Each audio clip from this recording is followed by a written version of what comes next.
महाराष्ट्राचा। नमस्कार, मी सुद्धा संध्या लाईव्ह मध्ये आपल्या सगळ्यांचं स्वागत। उच्च पदस्थ पोलीस अधिकाऱ्याच्या पत्नीकडूनच 1.5 लाख रुपयांचं रुखवत खरेदी करण्याची सक्ती हगवणे कुटुंबियांकडून वैष्णवीच्या कुटुंबियांना झाल्याची माहिती विधान परिषदेच्या उपसभापती नीलम गोरे यांनी केली आहे। कसपटे कुटुंबियांची भेट घेतल्यानंतर त्यांनी याबाबत माहिती दिली आहे। तसंच महिला आयोगाची कार्यपद्धती सुधारण्याची गरज असल्याचंही त्या म्हणाल्या आहेत। मयुरी जगताप आणि वैष्णवी हगवणे या दोन्ही सुनांच्या केसेस हगवणे परिवाराच्या विरोधात चालू आहेत। काल संध्याकाळी आम्ही माननीय नामदार एकनाथजी शिंदे यांच्या समवेत कसपटे कुटुंबियांची भेट घेतली। त्यावेळेलाही काही नवीन मुद्दे समोर आलेले आहेत आणि त्याच्यामध्ये एका उच्चपदस्थ पोलीस अधिकाऱ्याच्या पत्नीकडून लग्नाच्या वेळेला रुखवत विकत घेण्याची सक्ती हगवणे कुटुंबाने केली होती आणि त्यासाठी मुलीच्या घरच्यांनी रुखवत बनवण्याऐवजी 1.5 लाख रुपये देऊन या पोलीस अधिकाऱ्याच्या पत्नीकडून रुखवत विकत घ्यावं लागलं, अशी त्यांनी एक तक्रार केलेली आहे। ती मी रात्री सन्माननीय पोलीस आयुक्त पिंपरी चिंचवड यांच्याशी तपशीलवार बोललेली आहे।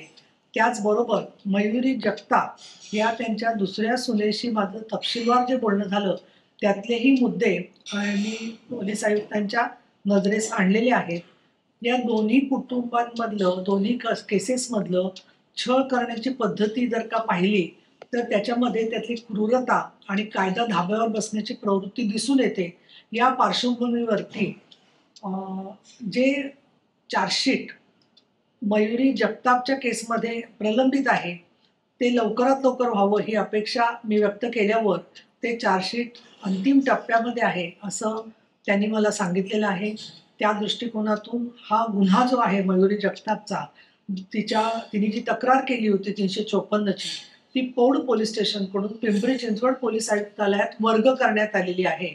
ॲडव्होकेट राजेश कावेडिया आणि ॲडव्होकेट उज्ज्वला पवार ही 2 नावं पोलिसांच्याकडून पुढल्या प्रक्रियेमध्ये आहेत, परंतु मयुरी जगतापची केस लवकरच उभी राहील तर त्या केसमध्ये सुद्धा सरकारी वकिलांची आवश्यकता भासणार आहे आणि म्हणून विशेष सरकारी वकील नेमावेत या संदर्भात सुद्धा माझं पिंपरी चिंचवडच्या पोलीस अधिकाऱ्यांशी बोलणं झालेलं आहे। कुठल्याही उच्चपदस्थाला संरक्षण मिळणार नाही, केवळ त्यांनी हस्तक्षेप केलाच नव्हे तर साक्षी पुराव्यात सुद्धा काही वेगळ्या पद्धतीने हस्तक्षेप केला असेल तर त्याची देखील गंभीर दखल घेतली जाईल, हे शासनाने त्याच्यामध्ये टाकलेलं आहे। या संदर्भामध्ये माननीय नामदार देवेंद्र फडणवीस आणि माननीय नामदार एकनाथ शिंदे यांच्याकडे दोन्ही बाजूने आलेली जी माहिती आहे ती मी सोपवणार आहे। पण त्याचबरोबर राज्य महिला आयोगाच्या संदर्भात जो मोठा वादंग सुरू आहे त्या संदर्भात देखील मला स्पष्ट करणं आवश्यक वाटतं की एखाद्या यंत्रणेची कार्यपद्धती अधिक चांगली व्हावी हा हेतू असेल तर त्याच्यामध्ये त्याला राजकीय हेतू असं म्हणता येणार नाही। निदान माझा कुठलाही राजकीय हेतू नाही। राज्य महिला आयोगाचं काम करत असताना सामाजिक संस्थांना विश्वासात घेण्याच्या बरोबर विविध कायद्यांच्या मध्ये काय बदल करायला पाहिजे, त्याचबरोबर दोषसिद्धीचं प्रमाण महाराष्ट्रामध्ये वाढावं या दृष्टिकोनातून आपण काय प्रयत्न करू शकतो।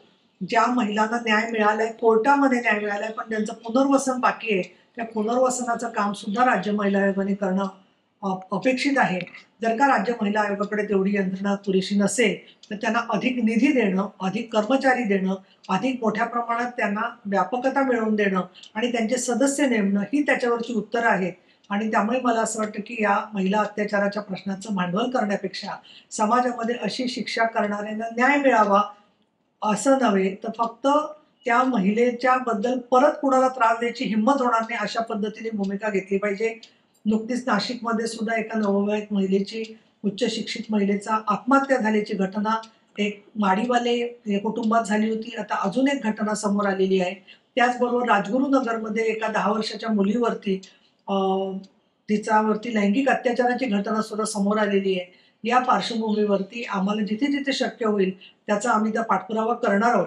परंतु काल नव्या मुंबईतली सुद्धा घटना समोर आलेली आहे की एका नवविवाहित स्त्रीच्या आत्महत्येमध्ये परत कोर्टामध्ये केस उभी राहणार आहे, परंतु पतीला आणि त्या घरच्या लोकांना फरार होईपर्यंत वेळ मिळालेला आहे। तर हे जिथे जिथे घडतंय दुर्दैवाने की महिलांच्या आत्महत्या होत आहेत तिथे त्यातल्या आरोपाशी संबंधित असलेल्या लोकांना फरार होण्यासाठी वेळ मिळता कामा नये हा पूर्ण महाराष्ट्राच्या साठीचा आवश्यक अशी सूचना आणि मी निर्देश या ठिकाणी देते।